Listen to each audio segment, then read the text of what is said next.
Bonjour, good morning. Good morning. Welcome to the Montreal Forum on Canada's place in the world.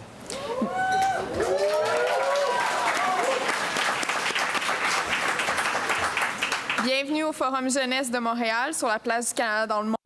Welcome to the Youth Forum of Montreal. I'm Gabrielle Marleau. I'm a young ambassador, youth ambassador for Experiences Canada150&Me, and I'm honored to be invited to be your Master of Ceremonies at today's event.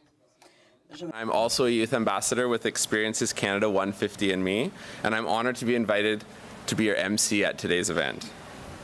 Nous voudrions commencer en soulignant que les terres sur lesquelles We'd like to begin by pointing out that the lands on which we are holding this event are on the traditional territory of the Canadian, the Mohawk Canadians, and this was for a long time a place of exchange among nations, indigenous nations. Takes place on the traditional territory of the Gaagahaga people. The island called Montreal is known as Giogage in the language of the Mohawk people, and it has historically been a meeting place for other indigenous nations, including the Algonquin people.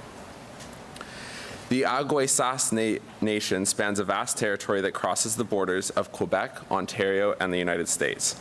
During his 30 years as tenure as Grand Chief, Michael Mitchell led international trade and fishing rights negotiations and sought to reconcile divisive economic development challenges within his community. We are honored that former Grand Chief Mitchell of the Mohawk Council of Aguesas has generously agreed to bring some words of welcome on behalf of his people. Welcome, Chief Mitchell.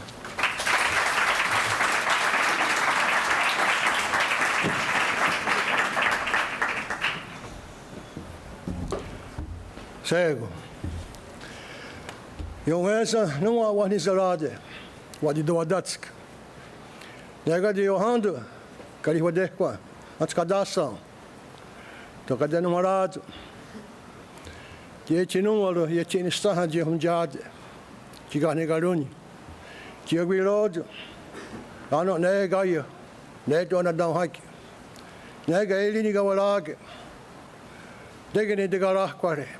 O gesta no equação. Tinhole ne seguia disso. Tudo na Talaguani. Agregou, scaniguna, modo guaniguna. Tudo a dentro morado. Tu ganhei tongue, ne zoaniguna. In my language, which is Mohawk, I gave an executive version of a Mohawk greeting that sometimes takes over an hour for elders to say. Because when people gather, they acknowledge one another.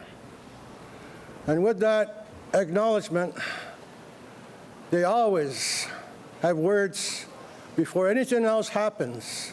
They give a greeting, and it starts with Mother Earth. And then the waters, and the medicines, and the tree life, the animals, the four winds, Grandmother Moon, our elder brother Sun, the stars, universe, beyond the heavens, they say, to the land of the Creator. And so every meeting, they clear their minds by making that acknowledgement. And they remove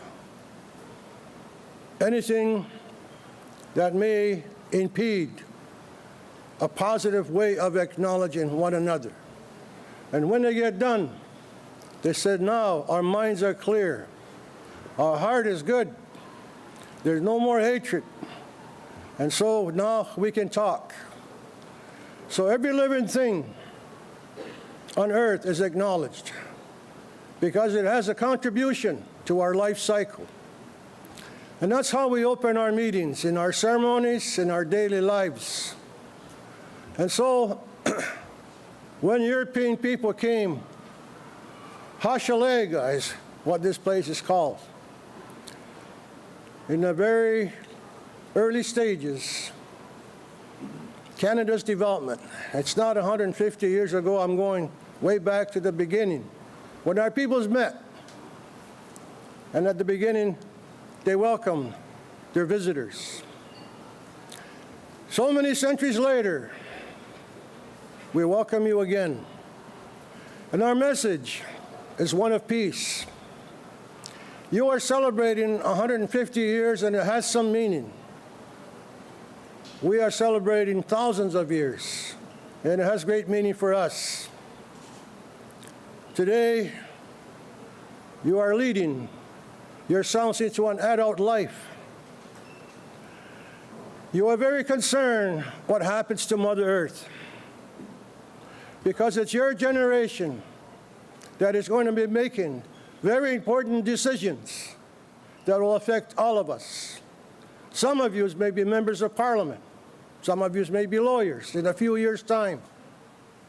At any rate, I know all of you will play an important role in the development of Canada, and perhaps even in the development of the world.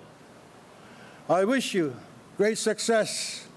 I will welcome you to the land of the Mohawks, our traditional homeland. And we can say that because the whole Iroquois nation that I belong to, I'm going to make a comparison. We are in the province of Quebec, what we call Quebecois, but we are part of Canada.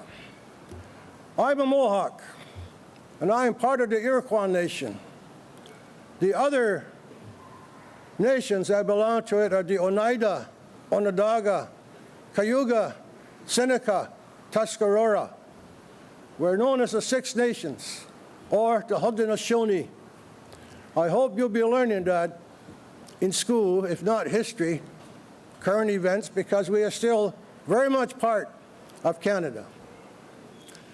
When the boundaries of the North American continent was made, and a great war between the English and the French, our people fought on both sides. We refused to fight one another, but we did fight on both sides, and when the end came, peace was made. We had a big meeting across the river, what they call Ganawagi. And our people said, we'll come back as one people. And the English and the French met also after 1760. And they said, this new land, there'll always be a place for indigenous people. And there'll be a place for us, English and French. And we'll welcome many other people from all over the world will share this land.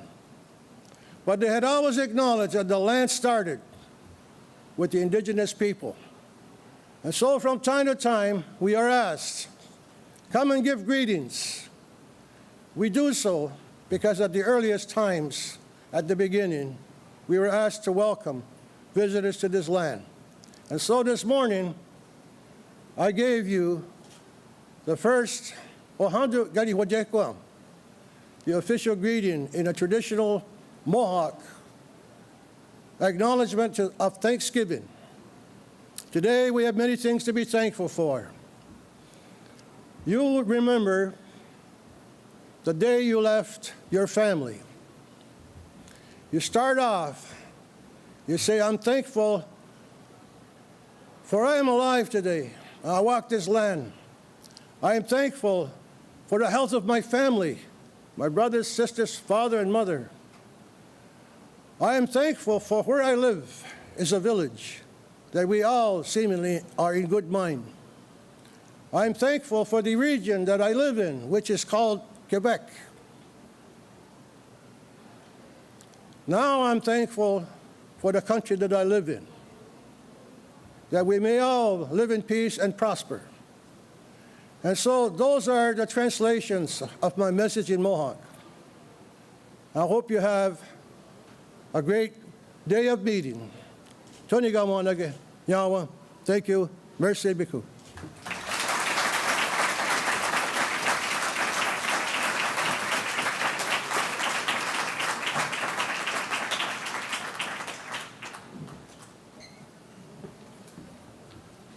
Thank you very much, Chief Mitchell. L'événement d'aujourd'hui est diffusé en direct sur Today's event is being webcast across Canada, and we know that there are at least 250,000 young people joining us and 260 online. And we'd like to welcome all of you. We encourage you to take part in the discussion. Please send in your questions so that we can raise them here, put them to our speakers, and then later on in the day, you will have an opportunity to share the ideas and reflections that emerge during the breakout groups that are being held later on. We will be accepting your feedback from breakout sessions prior to, during, and following each session. Webcast participants can send questions and comments by the following these steps. 1, click the participate button on the webcast player, enter your email address, and then write your questions in the space provided and press send. Alternatively, you can send your feedback following the breakout sessions or feedbacks to the questions that are posed to our dedicated email, which is forum150@experiencescanada.ca. Les participants à la web diffusion peuvent envoyer leurs questions et ou leurs commentaires en Webcast participants can send in their comments by clicking on Participate and then enter your email address and then enter your question in the appropriate space and click Send. You can also use our email address, forum150@experiencescanada.ca. Pleasure to introduce to you the President and CEO of Experiences Canada and organizer of the Canada150&Me project. Mesdames et messieurs, Deborah Morrison, présidente et directrice générale. Deborah Morrison, President and CEO of Experiences Canada.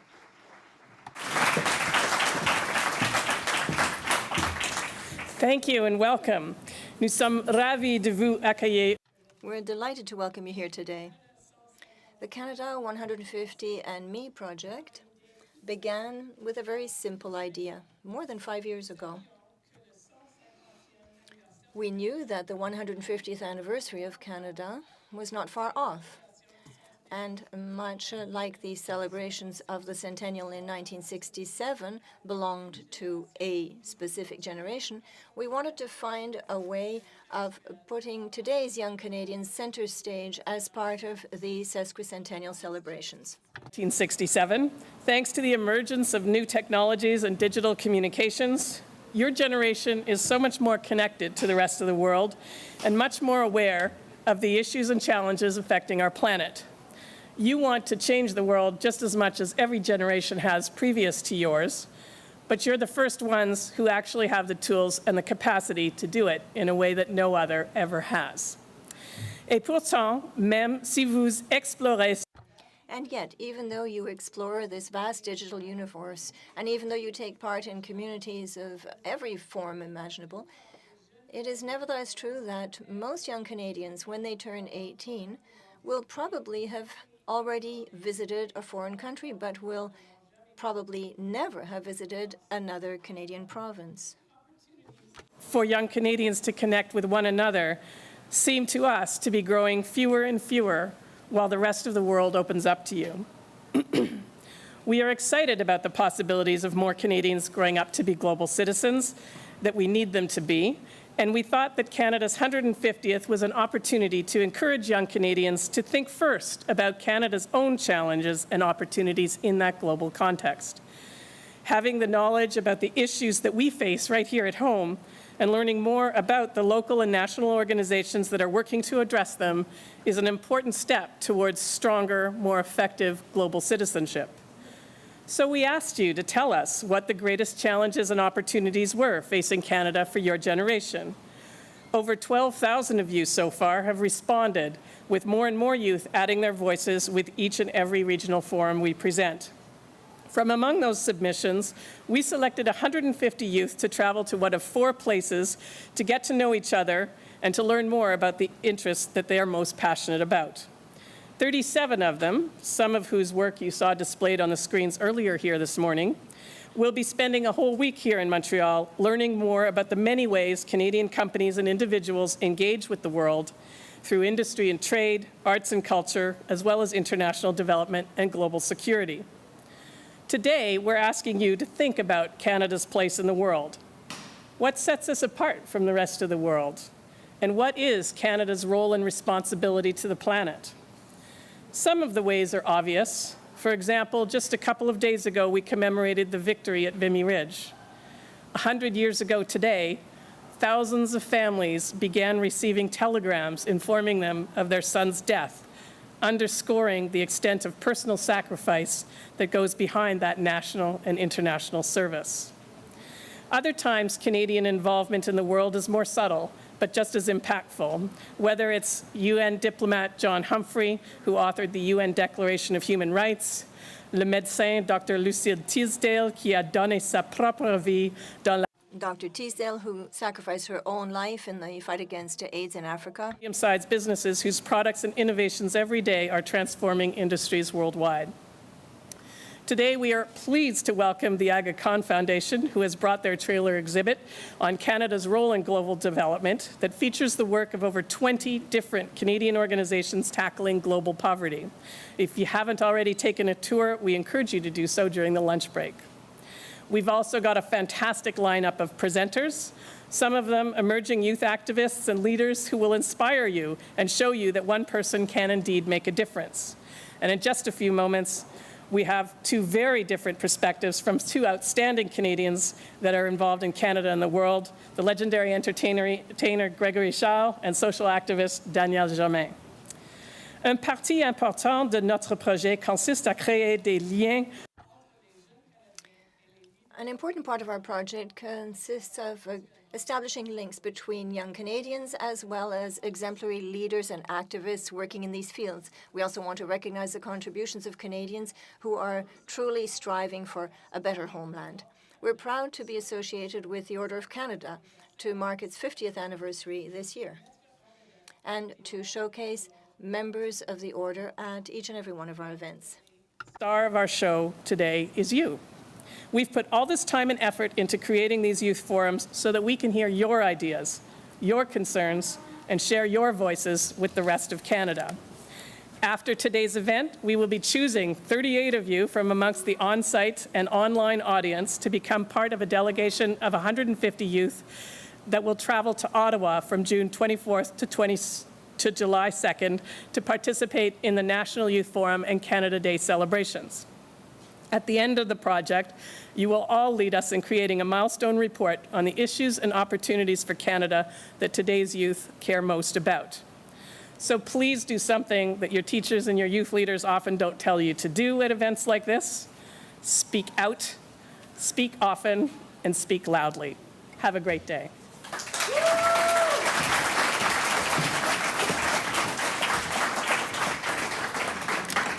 Merci, Déborah. Il y a plusieurs Thank you, Deborah. There are a number of people we would like to thank for having made possible this project, this event, particularly Canada150 and Youth Take Charge, a program of Heritage Canada. We would also like to extend our thanks to our national sponsors, TD Bank Group, Pharmacience, the McCain Foundation, TOU, and WestJet.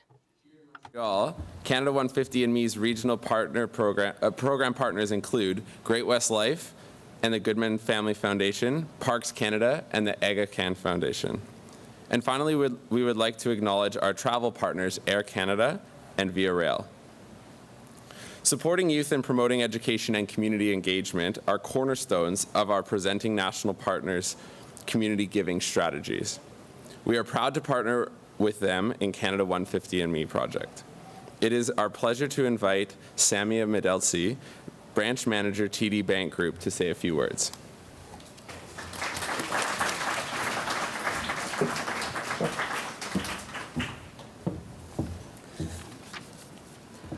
Bonjour, je suis vraiment ravie.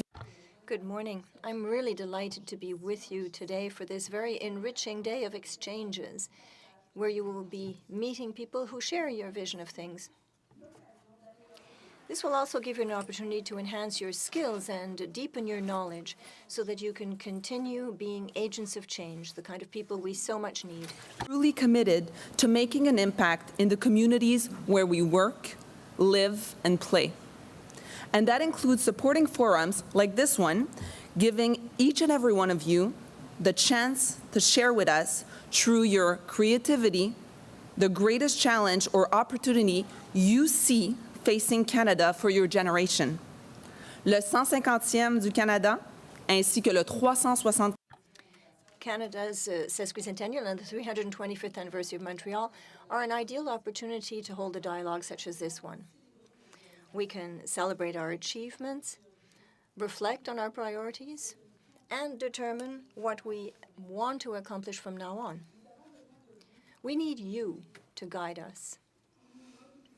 We need you to engage us and to inspire us, all of us, mutually, so that we can make a difference right now. As we all know, the world is in constant evolution. It changes very quickly, and we are more and more connected to the world. And therefore, we have a growing responsibility to examine our imprint on a broader scale.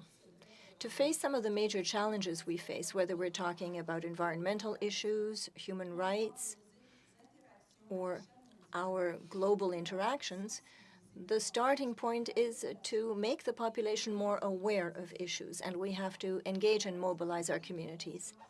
By promoting a greater awareness early in age with young people, we can ensure that Canadians, whether they live in Canada or abroad, act as a positive example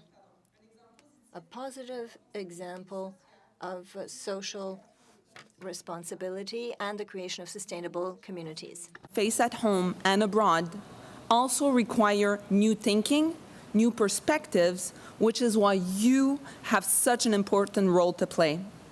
Our job is not to simply leave these problems for you to solve. That wouldn't be fair.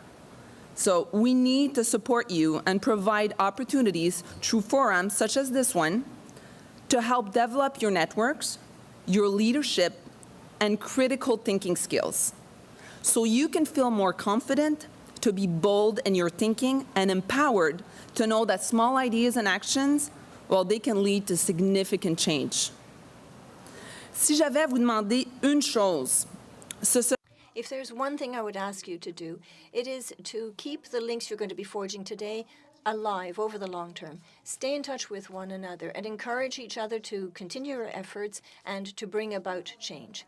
Thank you for having given me this opportunity to speak to you. Congratulations for your commitment and your engagement, and I wish you a happy 150th anniversary and 375th anniversary of Montreal.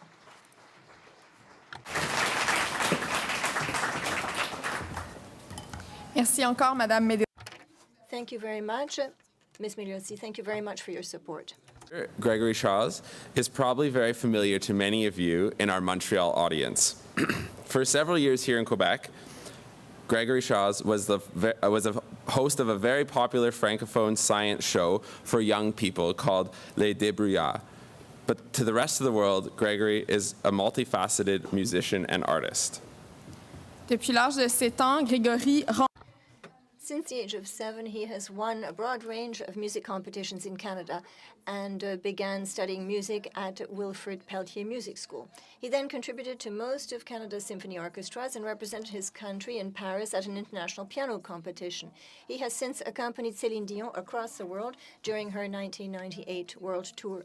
He composed the soundtrack for Blackout, a U.S. film. He's founded a number of major productions, including the Loto-Québec Montreal World Global Choral Competition, created Noir et Blanc, a very successful show in Canada and the US, and launched his first English language album, I Think of You, in 2006, and 2 French albums, presented his Bobino show in France, was a judge and singing professor for Star Academy. In 2016, he was invested in the Order of Canada by David Johnson, Governor General, for his creativity and his commitment to arts and Canadian culture and global culture.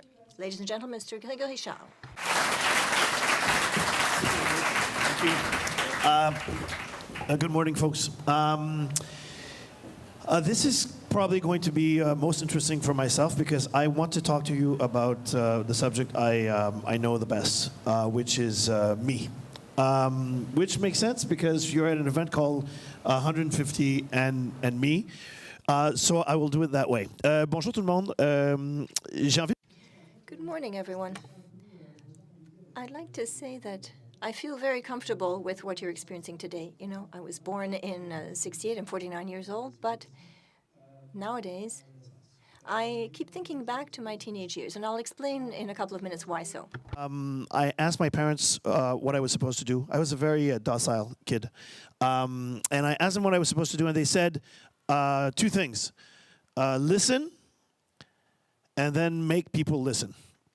in that order. And I did, and it worked out. And I've been thinking about that a lot recently, probably because I was very, very privileged to be born here, to be born in this country, to be born in this time, to be born to two parents who were absolutely phenomenal, and became president and vice president of Team Gregory.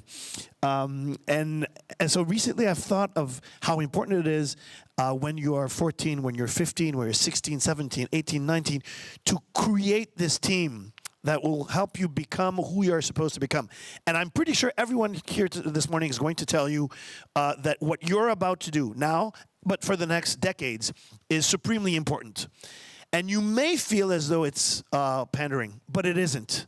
What you are going to do today, and in the next few weeks, and in the next few years, is critically important. It is supremely important. Now, before I go any further, I want to tell you a little bit about myself. And to tell you about myself, I need to tell you about people who came before.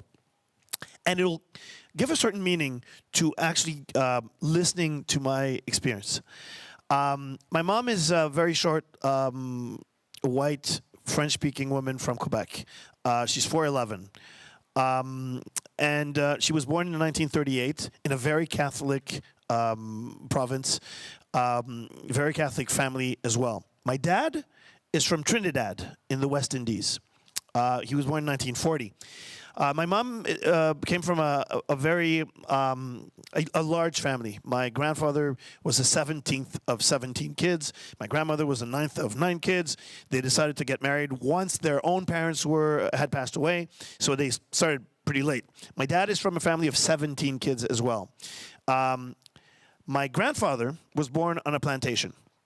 Now, I need to mention this because a lot of people think, oh yeah, slavery, that was like a gazillion years ago. It wasn't a gazillion years ago. Slavery was abolished in the British colonies in the early 19th century, but it took a really long while before it took effect.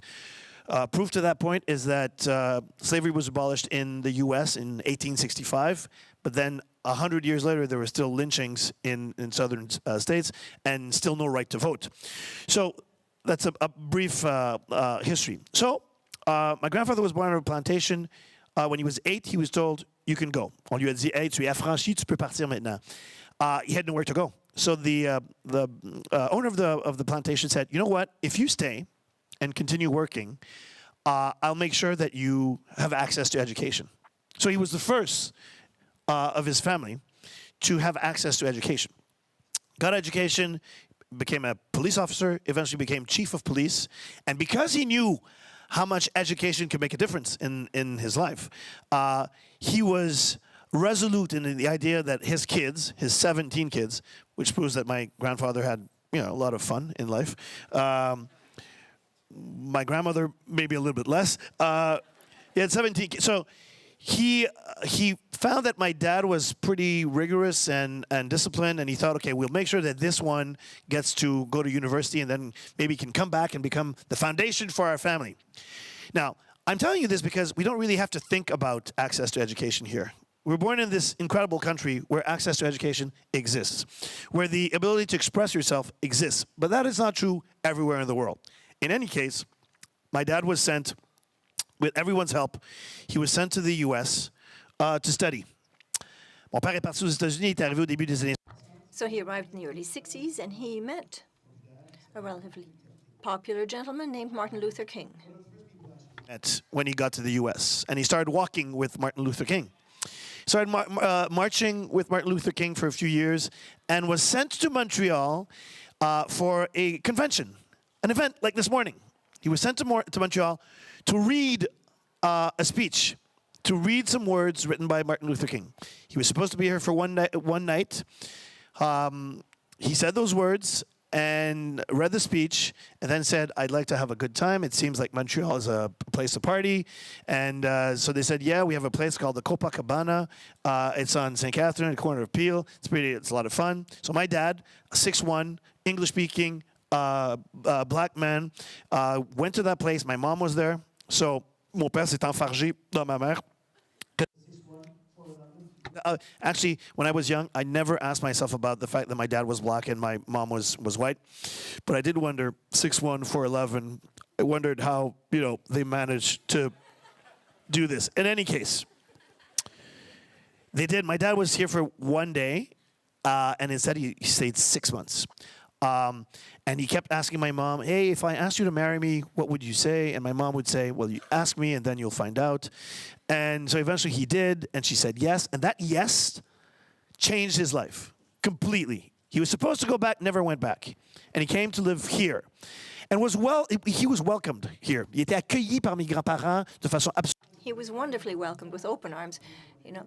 I'm not a city guy. I come from Saint-Germain-de-Cantan. He was welcomed with open arms by my grandparents, not because of the color of his skin, but because of the values he expressed.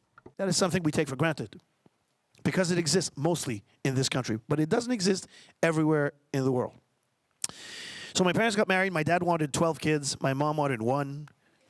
So we were 1. And that was pretty much it. And both my parents, because they came from poor families that valued education, they decided education would be extremely important for me. And so they did everything. My mom was the president of Team Gregory, whether I liked it or not. My mom had a fantastic relationship with my school bag because she would welcome the school bag. She would love it. She would ask questions. It was fantastic. And she surveilled everything I was doing. She checked on every one of my of everything I've ever written as a kid, as a child. And she would not settle for a simple effort. It always needed to be the ultimate effort. It always needed to be more.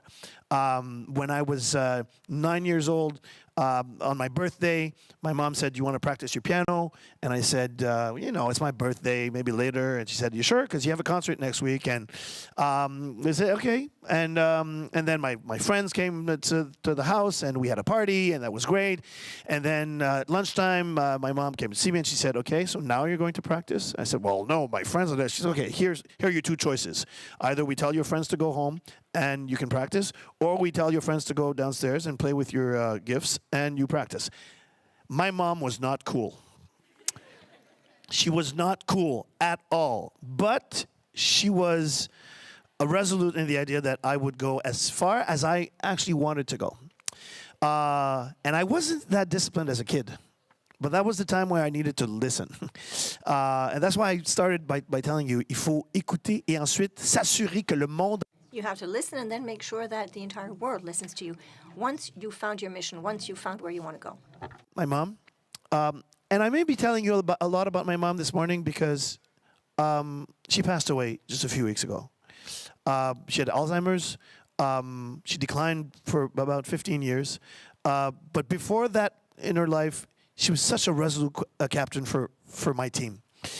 So in any case, many years after, as a kid, I eventually became disciplined. I eventually became rigorous. I played the piano and won national and international competitions, and I started playing the violin and the same, and the clarinet, and I sang with choirs, and eventually one day, after being part of a choir for a really long time, actually, I probably should tell you this. I went to see my first grade teacher, and I said, I want to be part of the choir. And my first grade teacher said, okay. And I said, where are they? And she said, we'll start with you. So a choir of 74 kids, 73 girls, and 1 boy, which was fantastic. And I did that for a few years. Then I was recruited by a choir school. And then after that, when I became a young adult, when I was 16, I was told by my conductor, okay, we'll send you to conduct a choir. And I said, no. And he said, okay, I get your no, but I'll tell them you'll be there next week. And I said, okay, I'll do it for 3 months. I did it for 26 years. And the fantastic thing about that is we started traveling. On a commencé à faire le tour du monde. On allait en Chine. On allait au Japon. We went to China, Japan, Europe, South Africa, Indonesia. We traveled all over the world with the choir I directed, with young people exactly your age. And ultimately, we made so many friends everywhere. Would host us that they started to come to Canada as well. And so some summers we'd have like 2, 5, 10, 15, 25 choirs with hundreds of kids coming. So I thought, okay, let's turn this into a festival. And so the first year of the festival that I founded, I was expecting 800 kids. 8,000 8,000 choristers came that year. And that year, at the end of the event, I saw a familiar face. It was my first grade teacher who came towards me. And I said, "What the hell are you doing here?" And she said, "You know what? I came because I know that all this, the 8,000 choristers, the hundreds of thousands of spectators, and all of that, I know that all of that is because of me." And she was right. She was right. And the reason why she was right is because when I asked her in first grade, "Can I be part of the choir?" she could have said, "Sorry, buddy, there are no choirs in this school." She could have said, "Not my job. I have not been asked to do this." But instead, she said yes, and that she listened to me, I was trying to make her listen to me.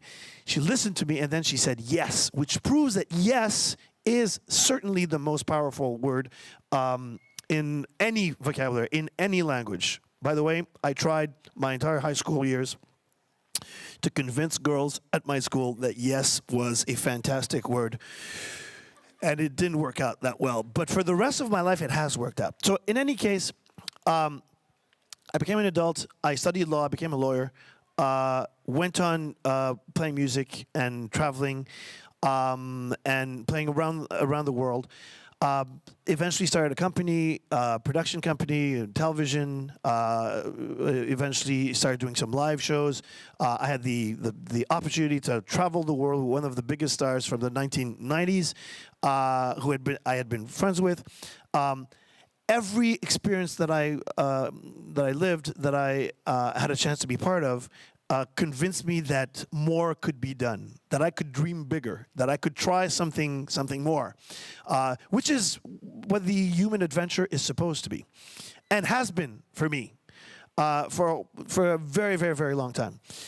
So did a bunch of things. This year, as was mentioned in the introduction, I was so honored to be made an officer of the Order of Canada for my performances, pour les performances, pour la télévision, pour ça, but also because I have also spent the last 30 years working with kids, through choirs, through science, through teaching, in many ways. And that is probably what I'm the most proud of. I have spent maybe 30% of my time working on stuff that I want to do, and another 30% dedicated to my family, first to my mom and my dad.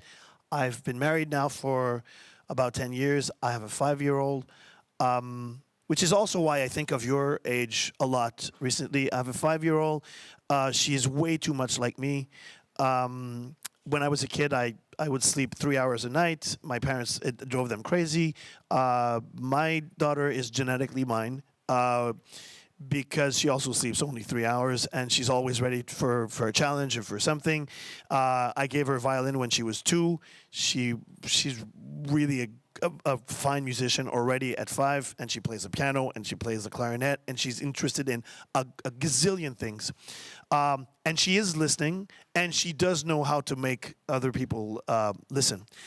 Now, that's a very, very quick overview of what's happened in my life. Now, I want to come back to the beginning, because I told you this is going to be interesting for me and maybe not so much for you. But at the same time, I am the result of a great number of experiences. Je suis le résultat de l'expérience qui ont été vécues par mes grands-parents. I'm the outcome of my grandparents, my parents, and my own experiences. Their reality was much different from my reality. When I bought my first house, my dad's reaction was, can you imagine, your grandfather didn't have the right to own property, and here you are with a house, which shows how in very little time, when people intervene and make sure that people will listen to them, things change. I told you about my dad coming to the United States in the 60s. In the 60s, he couldn't go into the same hotel as white people, as white folks, would not eat in the same restaurants, was not allowed to go into a bus through the front door. He had to go through the back door and never sit down. Those were realities in the 1960s. And then we had the Obama administration for 8 years, which is such a change. And then we decided to go back in the other direction, but that's something separate, because things do change, evolve, and go back and forth. So that was true for my dad. So imagine how the world has changed from my grandfather on a plantation to myself having the opportunity to become pretty much anything that I could think of. Ce changement-là, s'il a existé en 2 générations, So if that change happened in 2 generations' time, it's because the changes that you are going to be triggering could also come about in very little time. I asked my parents, what should I do? Which sounds like a song by Doris Day. And they did say, listen, and then make sure people will listen to you. Now, I know this sounds facetious in a way, and it sounds like an old guy telling young guys what to do. I'm not telling you what to do. But this is my experience. You do have to listen. Not necessarily to me or to others. Listen to that voice inside. The voice that says, this annoys me to the point where I want to do something. This is a passion for me to the point where I want to do something. This is incredibly interesting and critical for the world, and I want to do something about it. Listen to that voice inside. Écoutez ce qui se passe à l'intérieur de vous, qui parle déjà, qui Listen to these loud voices inside yourselves. intérieur, qui s'applique des fois pour un So the same passion, which sometimes can apply in your hearts for music or an artist or a star or a film, listen to that voice. I'm not actually telling you to be subservient and listen to other people. I'm actually suggesting that you listen to yourselves and find that mission. The urgency is to find the mission. Find your mission.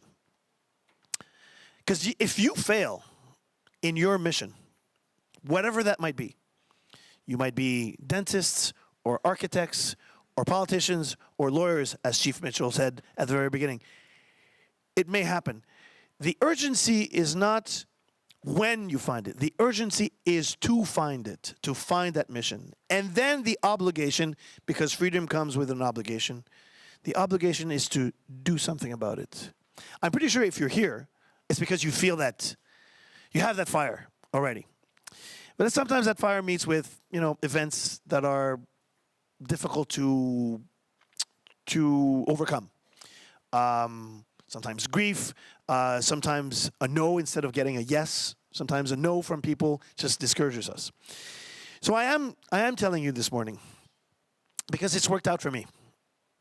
Listen to what's inside, and then make sure you give yourself every opportunity to make others listen. Now, the fantastic thing is that we live in a country where all of that is possible. Most of the world does not live in this country, or does not live in countries where that is possible. I will finish by telling you this. By telling you 2 things. I had the privilege to host a show a number of years ago that was called Being 16. And I had the opportunity to go across Canada and interview kids who were 16. And then I went to Haiti. And then I went to Thailand. And then I went to Senegal. And the incredible thing, and to Brazil. And the incredible thing is that I would ask 16-year-olds what they were expecting of the world, what they wanted to do, what they wanted to accomplish. And the funny thing, funny and in a way sad, was that the grandest schemes did not come from this country, from kids here. The grandest schemes came from this kid in Senegal who wanted to be a fighter pilot and become a pilot and pilot planes. And all the while, he was in this very, very, very poor part of Senegal. All the while I thought, boy, man, you want to rethink your future because there is no way that's going to happen. I did not say that. But I was thinking, man, it's impossible. This 16-year-old girl in Haiti, she had to walk an hour and a half every day to get from her little town to the school. And she had to skip school in the afternoon so she could go back, walk another hour and a half, and then sell stuff to tourists. And she wanted to be a doctor. And I thought, I'm not saying it's impossible, but I thought, my God, your ambition is so great when you compare it with the facilities, with the infrastructure, with what is actually feasible. And yet, the beliefs, the plan, the projects, the ambitions were great. And I felt a little sad back then that in my own country, I'd hear a 16-year-old say, yeah, well, I just want to chill and, enjoy life. And I thought that's sad. I'm not judging. I'm just saying it was sad. So I hope that this idea just of knowing how in other places in the world, ailleurs dans le monde, les gens rêvent. Elsewhere, people dream of making changes, of changing the world, and they can't necessarily fulfill that dream because they haven't had the privilege, the good fortune of being born here in a location where you all have access to education and where you can express your own interests and will. This opportunity, this privilege that we have to live here. And what I'm saying now is not political. It's not political, it's personal.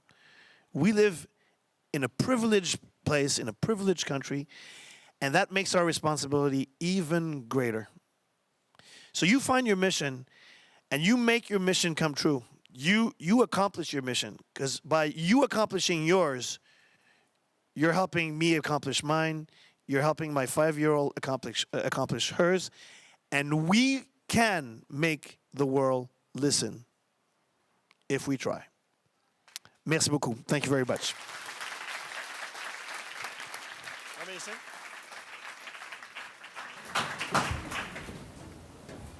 Merci, Monsieur Charles. Thank you very much, Mr. Charles. It was a pleasure. We have a couple of minutes to answer questions, to take questions. Any of you who'd like to raise a question should please go to the two ambassadors who have a microphone. Sarah and Farid are going to be walking around in the aisle. So if you have questions, just queue behind or next to. For those of you that want to ask a question, to come line up where Sarah and Farid are here, and we'll have time for a few questions for Gregory. Pour ceux et celles également qui participent en ligne, Also, for those of you who are online, you can send in your questions to the address we've given you, and we will try to give you an opportunity to express yourselves. Yes.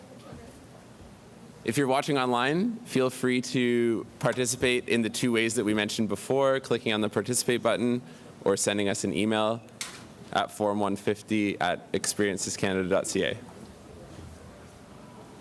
Let's get it on. Get it on. you go. Hi. Hi. What are some ideas? Oops. I know that you do a lot of volunteer work and I do. work with children. What are some ideas you have that we can do as individuals and as a country to help kids like the girl in Haiti that wants to be a doctor? That's such a great question. What is your first name? Benita? Okay, Benita, this is such a great question. Now, the first thing I have to say, I do not believe that any kid at all, at any age, can make it without supreme education. I don't think so.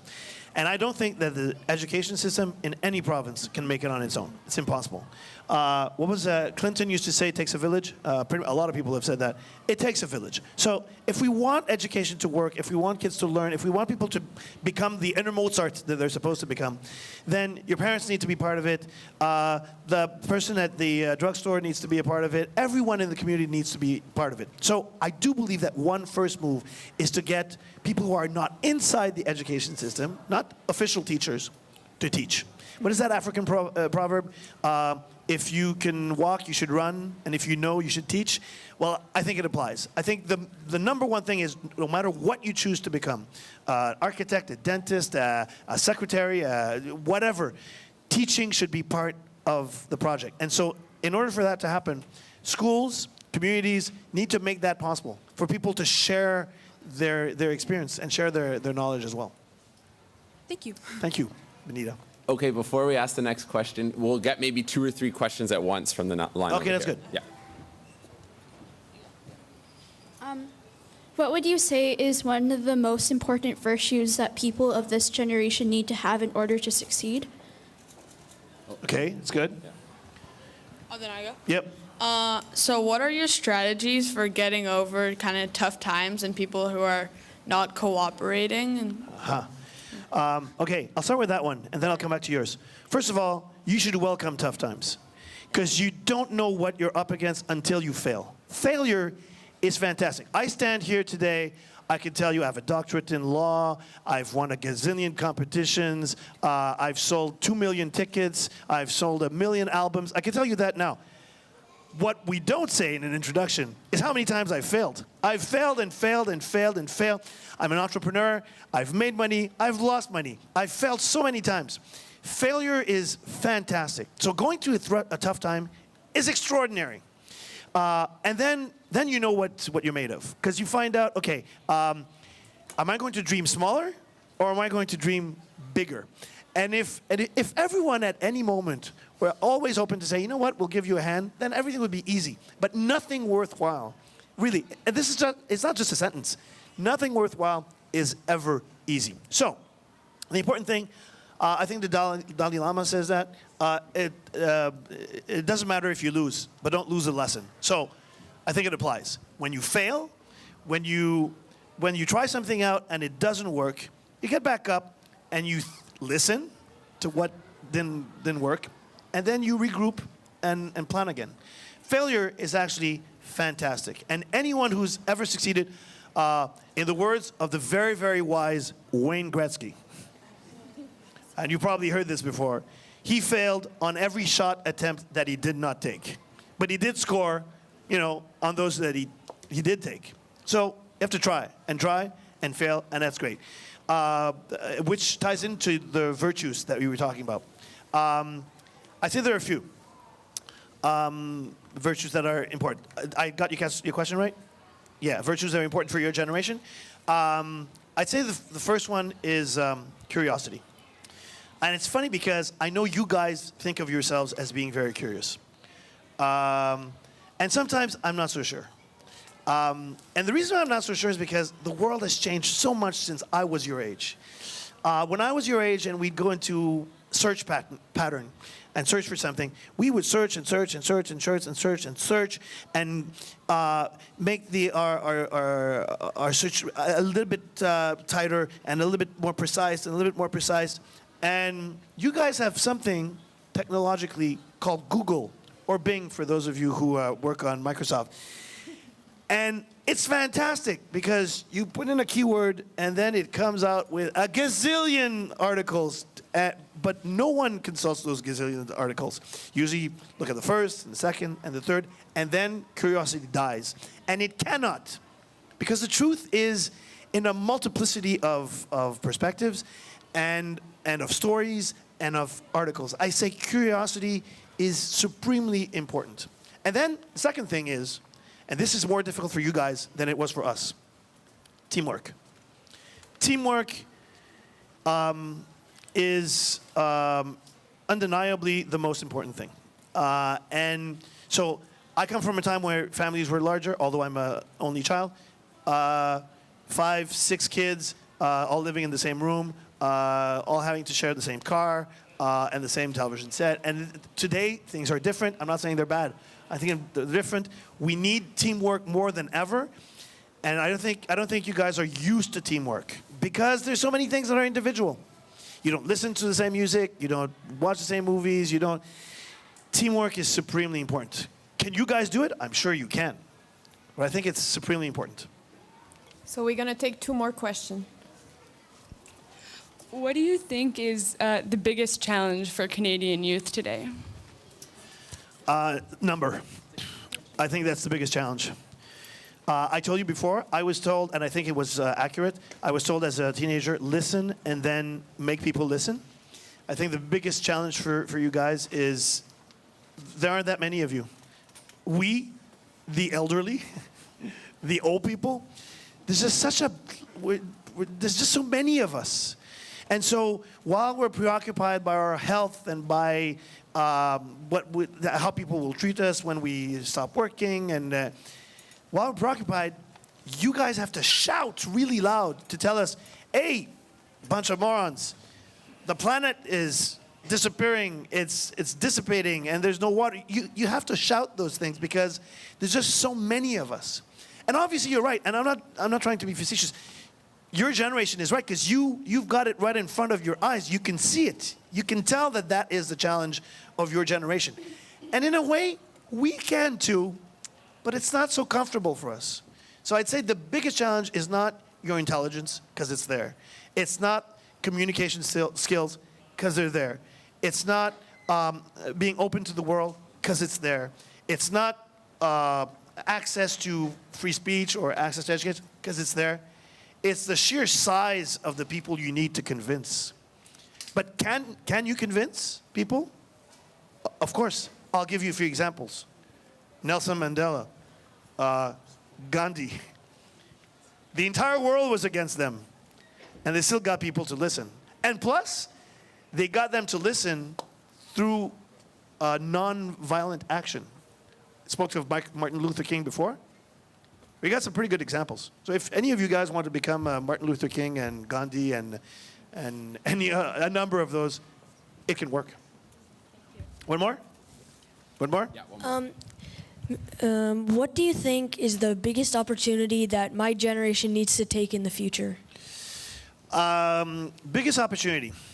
There are so many. There are a lot. Because we just spoke of challenges, but opportunities there are. I'm pretty sure you can't imagine this, but when my mom was your age, her choice of plans for the future was like 3 things. She could become a nurse, a teacher, or an accountant. I'm pretty sure you know, you can become anything. Well, I'm not saying you can become a center for the Raptors, because I think you and I are both too short. But other than that, you can become absolutely anything. So if you multiply the number of you are in your generation, if you take every one of you guys, and by the way, in answering your question, I'm thinking of my friend from first grade. We were together in elementary school and then high school. He was an overweight kid who wanted to be a pilot. And so we encouraged him all the while, but at some point we started thinking he's never going to fit on a plane. And I know you're thinking what I'm saying is not nice. No, this was the reality. He was a big guy. He was a big guy, and he was so big that he loved to swim, and he never won a race swimming because he'd jump into water and all of us would move, with the waves. I'm trying to image it so you understand. He was a big guy. But we still encouraged him. Every one of his exposés in school, they were always on planes, on anything that flew, helicopters and the whole thing. And in our mind, we thought, yeah, it's fun, but man, you never do that because you're just too big. And there was a show when I was a kid on television that had a dragon who wanted to be a fireman. And in every episode, the dragon would say, hey, I want to be a fireman. And everyone around would say, well, you can't be a fireman. You're a dragon. You make fire. So, in any case, he was a fireman. And my friend did become a pilot.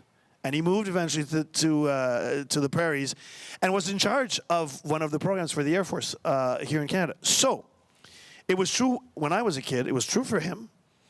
And he surprised us because by the time he was in grade 14, he was slim, and he would say, yeah, he would tell me right now, you can't fit on a plane. So there were challenges. He could make it. So I would say, in conclusion, listen. This is redundant. Listen to inside that inner voice that says, this is what I want to do, and then do it. And if you don't, then you're wasting something. You're wasting something that is available. When a few generations ago, a lot of people would have thought of doing something and it wasn't available. Do you know what you want to do? I'm actually not too sure. I just want to try as much as I can. So my life goal is basically to become an academician. I just want to learn as much as possible. Can I ask you one more question, and then I'll shut up? I have one more question. Yeah. Forget what you want to do. What would you like to change? You personally. When you listen to adults or other kids your age, and you think about the planet, because you and I, we live on this vessel. What's the number one thing that you'd like to change? The internet. Everyone's hooked onto the internet. Everyone is what? Hooked onto the internet. Because access to information and therefore to education? Yeah. Okay, Well, too much. That's what I feel. Well, you got a plan. Figure out now how to do that. Thank you. Thank you very much.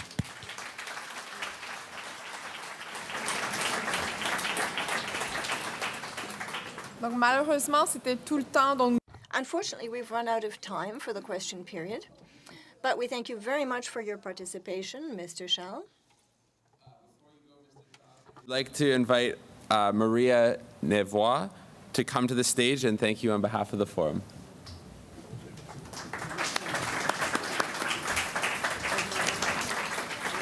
Merci tout le monde. Thank you, guys. Our second presenter this morning is Danielle Germain, a founder of the Breakfast Clubs of Canada. Daniel Germain a fondé le club. Daniel Germain founded the Quebec Breakfast Club in 1994. This is a non-profit organization that gives children from poor neighborhoods a nutritious breakfast in an environment that feeds their self-esteem. In 2005, he founded the Breakfast Club of Canada, and 1 year later, he created the Millennium Summit of Montreal, an event that has become a major international convention for social activism. Mr. Germain started the Children's Hour, which celebrates and recognizes schools and students' successes. Mr. Germain was invested as a member of the Order of Canada in 2010 for his dedication and commitment to improving the lives of children. Ladies and gentlemen, please welcome Mr. Daniel Germain.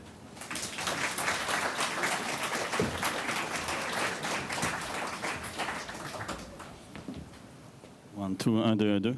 Un, deux, un, deux. Hello. 1, 2, 1, 2. Can you hear me? Perhaps you could raise the volume a tiny bit. Thank you very much. Quelque chose de très... I'm going to do something very risky. At the count of 3, I'm going to ask all of you to stand up, to stretch, and to try not to talk too much, and then sit again, okay? 1, 2, 3. You can take a few seconds, yeah.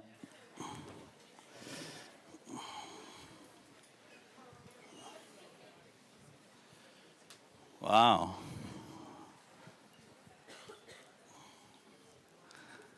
Yeah, I've got it. That was pretty good. Wow, thank you very much. Merci beaucoup. I'm just going to say something, make something right at the beginning. This accent never gets any better than this, by the way. So I'm sorry about it.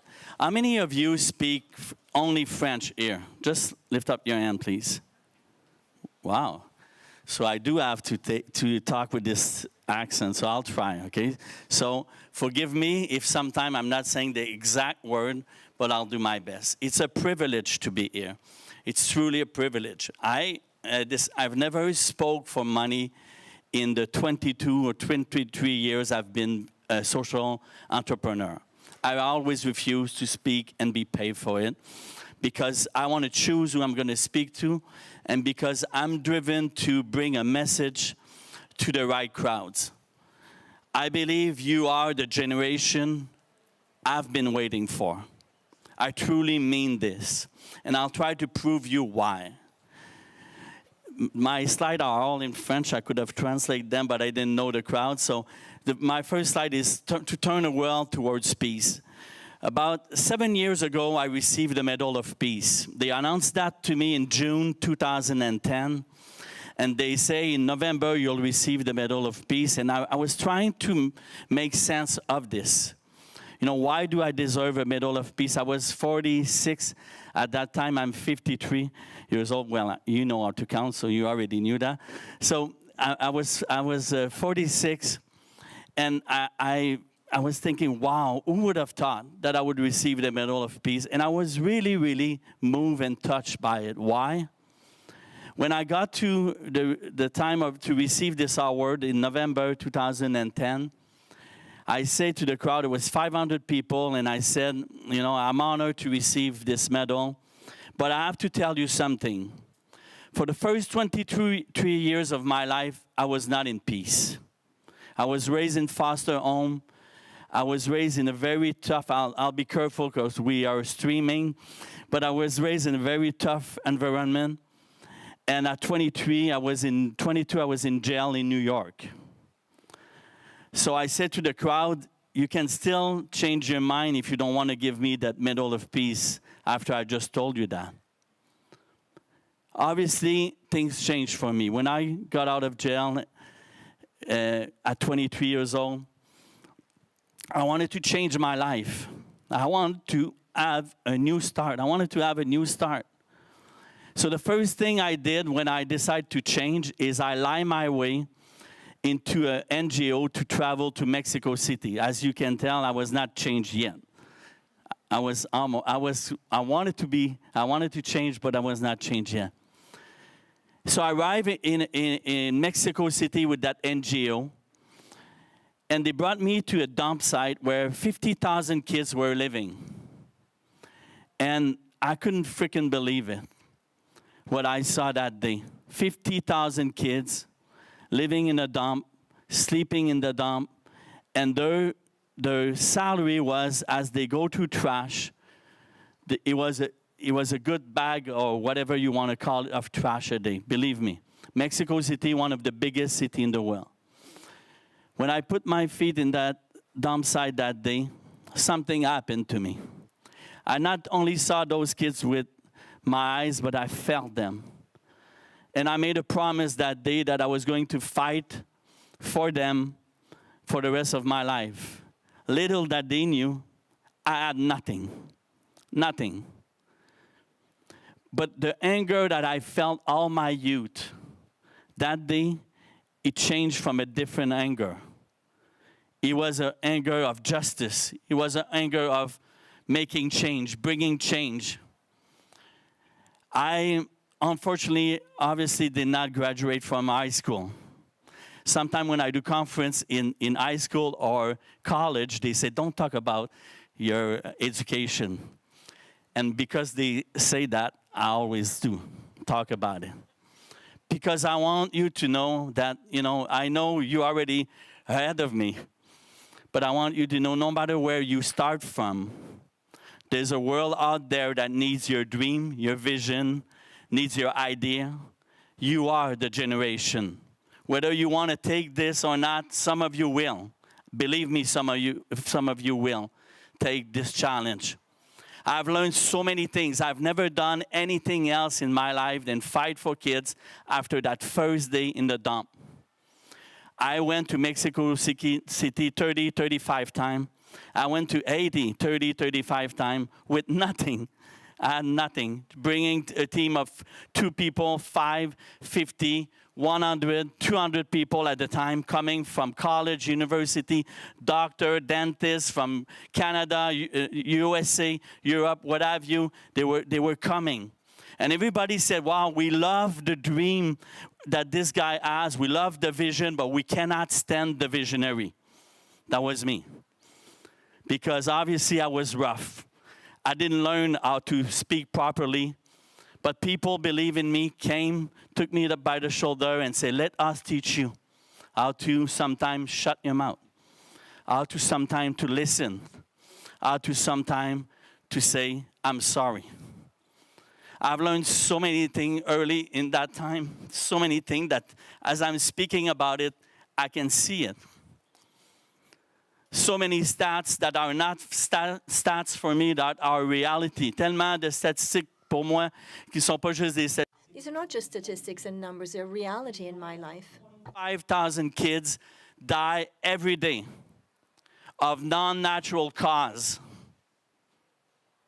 What that means is it could be solved. It could be changed. It could be, they could receive the medicine or they could receive the help for it. But 25,000 kids die every day of non-natural cause. Let me give you a picture in your mind. This is the equivalent of 65 Boeing 777 full of kids who crash every day with no survivor. This is what's happening today. When I was young and we talk about poverty, we talk about the third world. That's what defined 1/3 of the world were poor. That's what defined the poverty. Shame on my generation and me. We talk today about the 2/3 world. Under our watch, under my watch, it did not get better. It got worse. I am desperate to see young men, young women, to rise up and to say it's enough. It's enough about injustice. It's enough about child soldier. My assistant is here. I was just talking to Ramiro Dallaire, who's dedicated his life for child soldier. I could have told you so many stats that's happening right now under our watch and now yours. Often people, when they talk to young people, they say, you are Canada's future. That's not true. You are Canada's present. You are there, and I'll prove it to you in a moment with example of people that I know you've heard of. Are you still there with me? Is the accent okay? Thank you. One day I met a woman. I was in a conference in Vancouver. Her name is Jackie Pollinger. There was about 300 NGO at that conference. And that woman, she spoke, and she was so determined. She had such a passion that I wanted to talk to her, but if it was 10,000 people, I said, I will never get to the front of the stage. I'll follow her. So I follow her to her hotel lobby. And I said, Jackie, can I talk to you? And she turns around, she says, sure. So I'm telling her what I'm doing in Mexico and Haiti, and she's listening, and she's really passionate, and I'm scared because I think she's going to see everything, and if I had something to hide, she can see through you. And she said, tell me what you're doing at home, Daniel. Oh, I said, it must be the accent. I'll tell you again, I'm working in Mexico and Haiti. I'm not doing anything at home. And like a big fish, she had a net, and I jumped right into it. And she looked at me and she said, oh, really? I always thought it was impossible to have a vision for the world if you don't have a vision for your own. And I flew back to Montreal, and I won't tell you what I thought of her in my mind, but it was not happy thought, believe me. I said, who does she think she is? I do that, I'm doing this. But obviously, this meant something to me. It sank deep down inside. And as I arrived in Montreal, I sat down with people who were used to travel with me.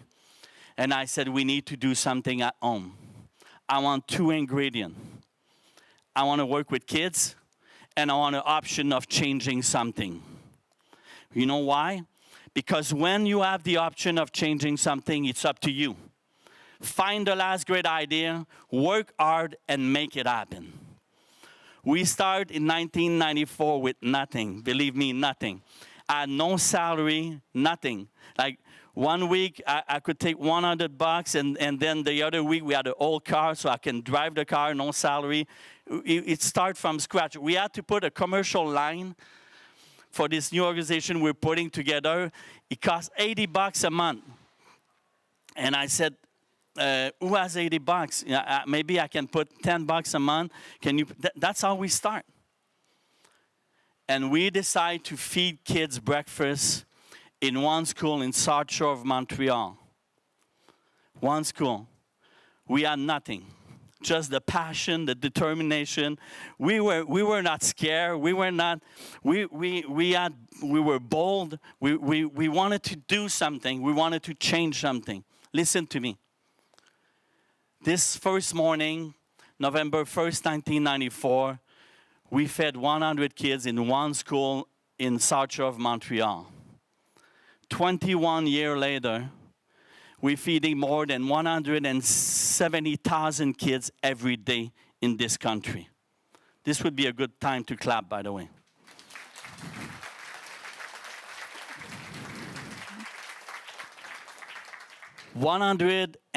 More than 170,000 kids every day. We have a budget of millions, 95% or maybe more private. Why? Because we just did the first step. Because we knew that if we do the first step, by the time we turn around, the vision, the dream on that path of destiny that life had given us, it would work. We served 27 million breakfasts this year, just in 1 year, across the country, in every province, every territory. We are the largest organization working with First Nation, who is, by the way, Canadian shame in many ways. I heard some kids ask questions to Gregory, who, by the way, was very humble in his presentation, but because what he has left for the generation in this province and in Canada, it's a lot. He has given a lot for young people, and I want to honor the fact that he was really humble as he spoke about his life and his giving, because he did give a lot. Did I lose my thought? Where was I? Huh? First Nation, thank you.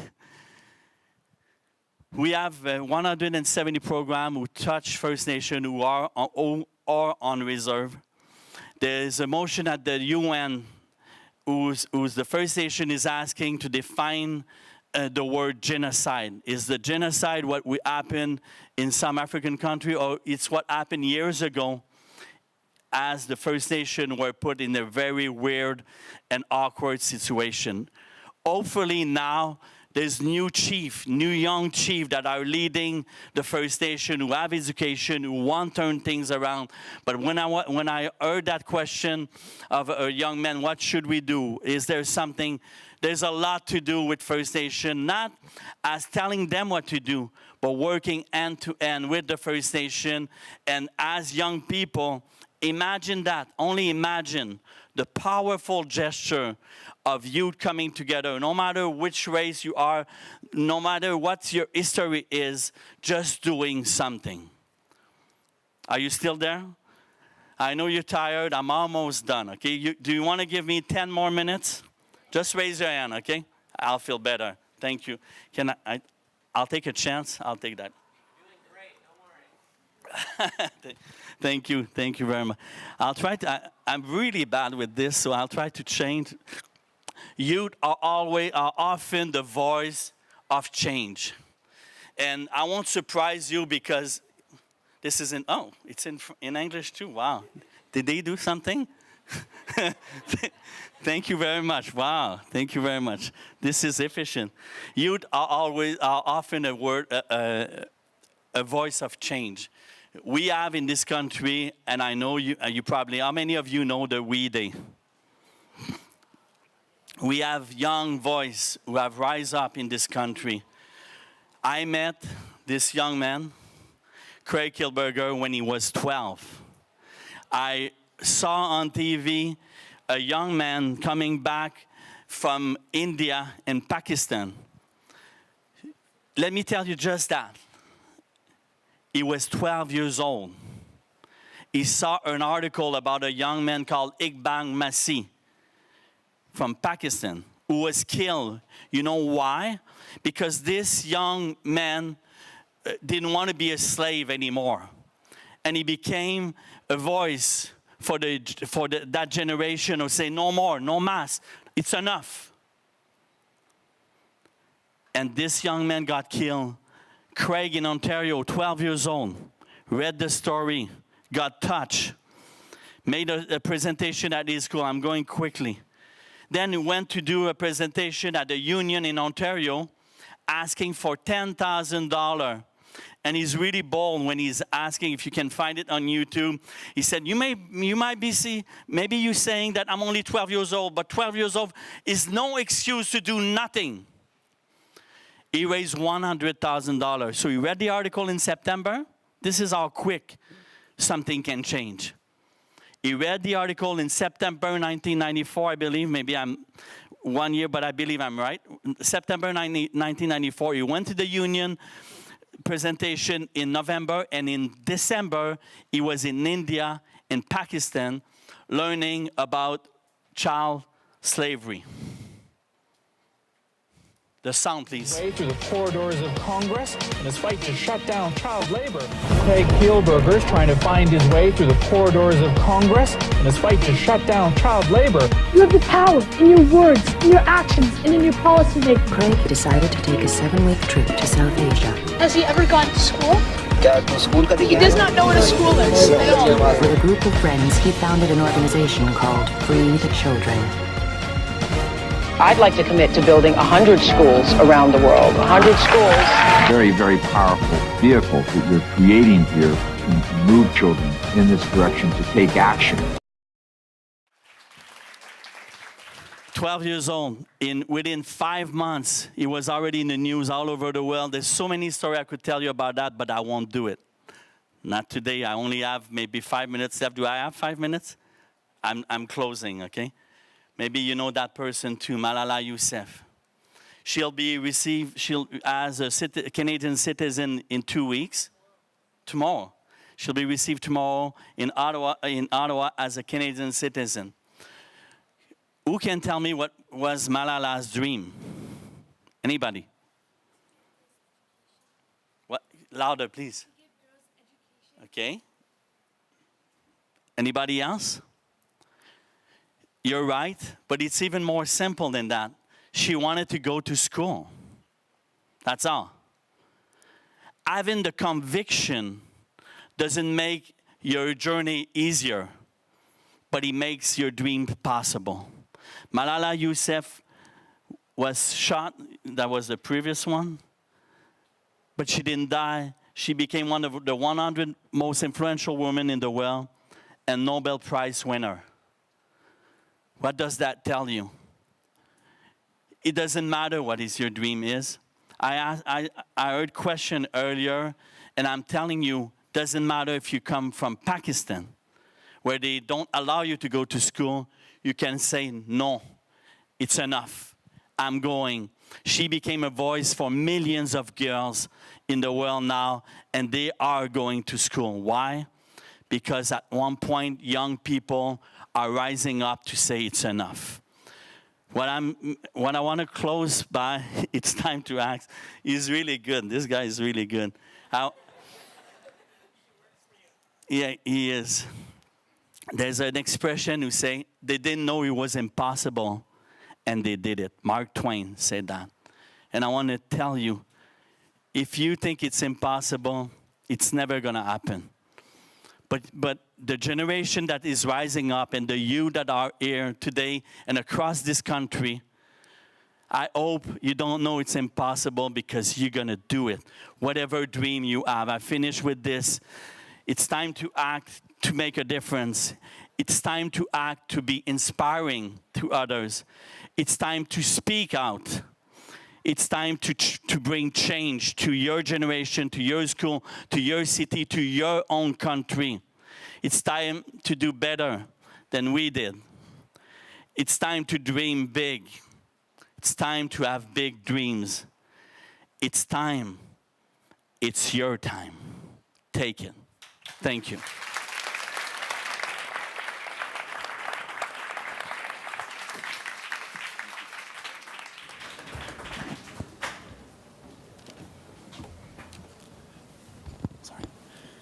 Merci, Monsieur Germain. Thank you so much, Mr. Germain. Now we're going to open the floor for Q&A again. If you want to put your questions online, send them in right away. Please be sure to write your name in the question as well. Questions again. We hope to get a few questions in. Also, if you're watching online, please send us your questions, and we will get to them this time after we have a few here in Montreal. If you can include your name in your online question as well. So we'll start with 2 questions, please. Okay, so I was wondering, how do you think our generation should balance helping people right here in Canada in need while also still assisting people in countries all over the world? Well, I think from my point of view, and I'm not making it a law, but I've learned so much by doing a difference at home. I am working with the UN now. I'm working with Jeffrey Sachs, who was my idol. I'm at meetings sometime now with the UN, and I feel like, wow, they all doctor in something, and I have no education whatsoever, but I did something at home that was significant, and this is now my story. And my story has opened me the door to help everywhere in the world. So I don't know which way it's going to go for you, but if sometime when we have a big dream, it does start somewhere, and it will be logic if it starts near you, near your house, near your city, or something like that. That's all I can say. My name is Carly. I'm from Vancouver, BC, and my question to you is this. With the lack of empathy in a portion of today's generation, how can we motivate other youth to help the less fortunate and to take part in causes that matter in today's society? Well, I don't think this generation lacks of empathy. I don't believe that. I believe sometimes we just need to make the first move of a dream. And sometimes a lot of people are writing me, and when I start and I ask something from a company or what have you, it would take 8 months till I get a call back or answer. So I said, one day I'll be in the position where people ask me stuff, and I will try to answer contrary to what I receive. A lot of people are asking me, how do I have this dream, but I don't know how to do the first step. And I think it's always the most difficult one, making the first step. Your conviction will bring you to do your first step. And sometimes you have to decide in which order you're going to be. Is it I'm going to be part of a team, or I'm going to lead the team? And this is a very important question we need to ask ourselves, because it doesn't matter. What matters is the result, the change that we are bringing. Okay, we've got a question. We've got a question here online. This question comes in from Prashir. What advice do you have for youth who have big dreams but don't feel they have the support from the people around them? Wow. Welcome to reality. I understand. No, but I understand. I hope it sounds good. I didn't mean in a bad way. I say that. It is what it is. Your passion, your determination. I don't think Malala Yousafzai, anybody took her seriously. Or maybe they did in some way because they shot her. But the determination that she had, what brought her to make her dream possible. Obviously, I'm not wishing for anybody to get shot, but I'm wishing for everybody to be determined and desperate to make a difference, to make that first step, and to make sure that if they don't have the help, listen, for the person online, call me. I'll spend 15 minutes over the phone with you and try to understand and give you advice. It'll be quicker this way. Hi, my name's Rustam. I'm from Panorama Ridge. My email is daniel@forthechildren.ca, by the way. Vancouver. My question for you is, before you saw the kids and after you got out of jail, you said you saw the change once you saw the kids, but when you got out of jail, you were searching for a change. What kind of change were you looking for? Well, I was looking for peace. All my youth, I was in trouble. I was running away from something or with something. But I wanted I was looking for peace. I wanted to have a normal life. I've never listened. Sometimes I'm trembling thinking that I would have passed by the life that life had for me, because I've never expected anything even close to that. You know, and I disclosed my past right away. On the first year I started working with NGO, I went to see a news anchor, and I said, listen, this is my story. I don't want any news, anybody to tell my story at my place. I told my story. And people, when they saw the result and when they saw the change after 4, 5, 6 years, they bought the change, they bought the result. And I was looking probably to heal a lot of Daniel at the beginning before I start to having the full vision of helping everybody. Okay, great. We have time for one more question in the back, and then we've got one more here online. Okay. Oh, I kind of feel bad. It's not really a question, but I just wanted to say I really appreciate the presentation that you just presented to us. You seem like a very genuine and kind human being, and just from the words you said, they stuck with me. And I just want to say it's really appreciated, so thank you. Wow, thank you. Thank you very much. That's what we want. Okay, so one question here that's come through online. This is from Jithvan in Vaughan, Ontario. Poverty and homelessness in Canada are a topic that are not discussed enough. How do you suggest that our generation tackles poverty here at home while balancing our own lives? Well, I think your answer is in your question. We need to talk about it. I think we have, I don't want to take side, but, we have a new Prime Minister Justin Trudeau, who I believe has the vision, the compassion, and the desire to bring this to the forefront. I believe in his leadership, and believe me, I'm not paid. If he would do something against or contrary, I would say that as well. But I'm convinced, I know him a bit. We have worked together in the past in some event. I believe we have a government who's willing to bring change. So if you raise your voice, all of you, or some of you, this government will listen. First of all, your government at home, so in your city, in your province, and then in your country. This is 150th anniversary of Canada. It's time to bring this as well to the table and challenge our government to bring change in those issues, because we live in one of the most beautiful countries in the world. Well, we need that everybody in this country have the same feeling.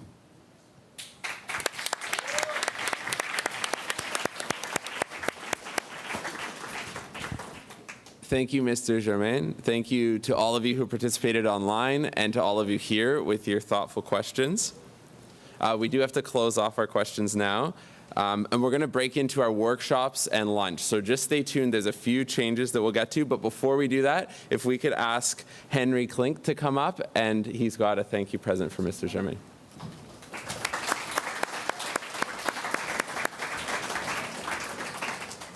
Merci beaucoup. Thank you very much. I'm going to get over to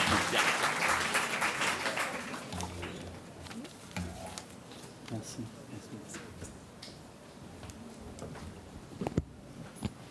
Donc, nous allons maintenant prendre une So we're now going to make a break. We're going to cut off the webcast until 1 p.m. Eastern Time to allow the young participants here in Montreal to work in breakout sessions so that they can discuss the place of Canada in the world. The questions will be posted live on the platform in a couple of minutes' time. The questions that the breakout groups have to discuss. So what we're going to do is we're going to break out into 7 different groups. You've all been assigned a number. Now, before you go anywhere, this will give you a chance to discuss everything that we've seen so far this morning, our amazing presenters, and all those questions that you've had and the nice big lineups we've had, the questions that have come through online. You'll be able to discuss those in your groups. Youth ambassadors, there's some different instructions.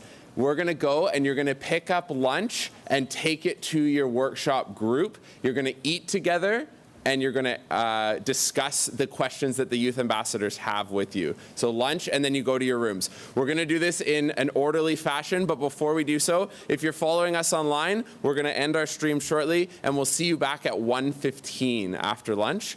For those of you here in Montreal, you're numbered 1 to 7. Group 1 is going to get up and go first. You're going to find your youth ambassador, Jaron and Sarah here. You're going to leave with them, and then we'll call on Group 2, Group 3, Group 4, etc. So just Group 1 right now, please.